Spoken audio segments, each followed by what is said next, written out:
Hi, సముద్రం పక్కనే ఇల్లున్నా ఇంట్లో మంచినీరు అయిపోతే ఎక్కడికి పోతాం? బిందె పట్టుకొని సముద్రం వద్దకు వెళ్ళాం. అలాగే చుట్టూ ఎన్ని బంధాలు ఉన్నా అర్థం చేసుకునే వాళ్ళ దగ్గర మాత్రమే మన సంతోషాన్ని బాధని పంచుకోగలము. ఇది మనకు బాగా అర్థమైంటది. మన పక్కన ఎంతో మంది చుట్టాలు ఉంటారండి, ఏ లాభం? ఎంతమంది బంధువులు ఉన్నా మన బాధను పంచుకున్నప్పుడు మన బాధని అర్థం చేసుకునే వాళ్ళే మన బంధువులు. అర్థం చేసుకోని వాళ్ళు మన బంధువులు అయితే కాకపోతే మీ సముద్రంలో నీళ్ళు ఎన్నో ఉంటాయి. ఆ నీళ్ళు తాగడానికి, ఒక గుడిక నీళ్ళు తాగడానికి పనికిరావు.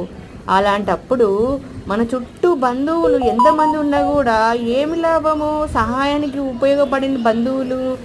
కాబట్టి మనకు ఎవరైతే సహాయం చేయగలరో, సమయం బట్టి సందర్భాన్ని బట్టి మంచి చెడు గ్రహించగలరో వాళ్ళే మన బంధువులు. వాళ్ళు మన అర్థం చేసుకునే వాళ్ళు నిజమైన బంధువులండి. ఇది నేను చెప్పగలను. ఒక పొడుపు కథ చెప్తా చూడండి. ఆ ఆటగత్త ఎప్పుడు లోనే నాట్యం చేస్తుంది. అది ఏంటి? నాట్యం చేస్తుంది కానీ లోపల నాట్యం చేస్తున్నాడు. అదేంటి? ఈరోజు పొడుపు కథ మీరు కనుక్కోగలరు. నేను కూడా ఈ పొడుపు కథని యూట్యూబ్లోనే చూస్తానండి. నా సొంతంగా కొన్ని యూట్యూబ్లో చూసి చెప్తాను. లైక్ చేయండి, షేర్ చేయండి, సబ్స్క్రైబ్ చేయండి.